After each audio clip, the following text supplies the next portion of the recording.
Porn stars are in the business of selling fantasy, but reality came crashing down this week with a new HIV positive diagnosis for one of their stars.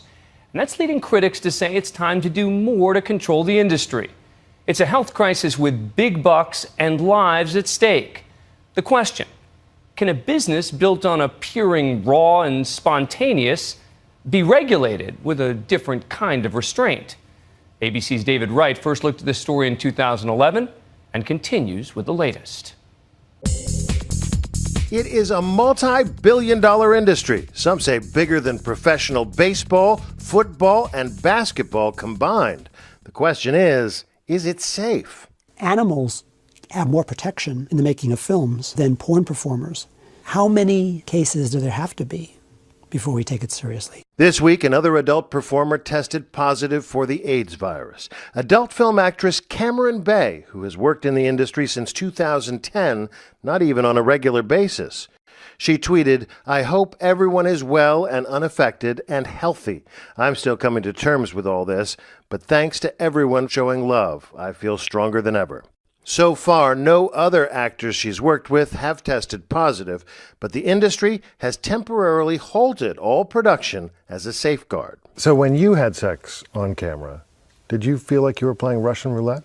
Absolutely. Yeah, you never know how many people your partner that day has been with since they've gotten their test. Gina Rodriguez spoke to Nightline 2 years ago. She quit the porn business in part because of the fear of disease. How important is this? It's very important. I think it's a ticking time bomb. It really is. It's going to get worse. It's not going to get any better. This has happened before. In 2004, actor Darren James' HIV test came up positive. He spoke with Lisa Ling for Nightline 2 years ago. I get that call, everything stops. I had the virus, and my whole world just crashed. So you don't know how you got infected? I don't. Did you infect people? 3 girls, and I knew them. I felt bad. Since then, the industry has adopted some safeguards, requiring all performers to get an HIV test once a month. California's Division of Occupational Safety and Health, the same group that requires construction workers to wear hard hats, also requires the adult film industry to protect workers from hazards associated with blood-borne pathogens. The regulations clearly state employers must provide and ensure employees use appropriate personal protective equipment, including condoms, dental dams, gloves, and eye protection. But those rules are rarely enforced.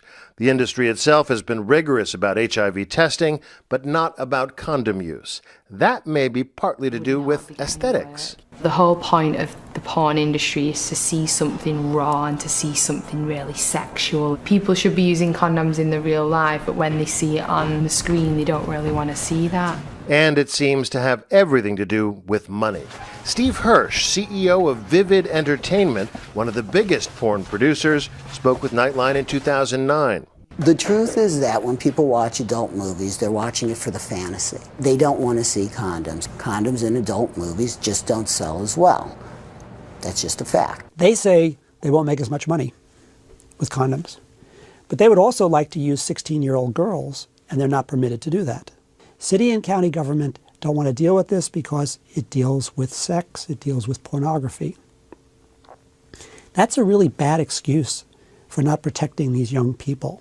In California, the AIDS Healthcare Foundation spearheaded a measure requiring condom use in LA County. It passed in November of last year. Some in the porn industry sued to overturn that decision, saying it was unconstitutional. And just last week, their claim was rejected by a federal judge. But still, of all the major adult film producers, only one studio requires condom use for all their contract stars, Wicked Pictures. Most of the companies frown upon it. If you're coming in saying, I want to wear a condom, chances are they're going to take the girl that's going to do it without the condom. There have been any number of current actresses who say it doesn't bother them. Are they not telling the truth? I think they're not thinking about it.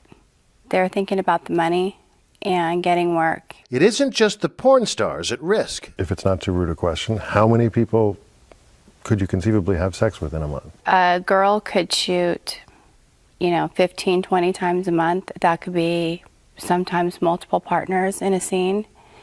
If she's escorting, it could be 10, 15 added to that a month, and then whatever her personal life is. And what's to stop porn producers from filming in San Francisco, Santa Barbara, or just about any place else?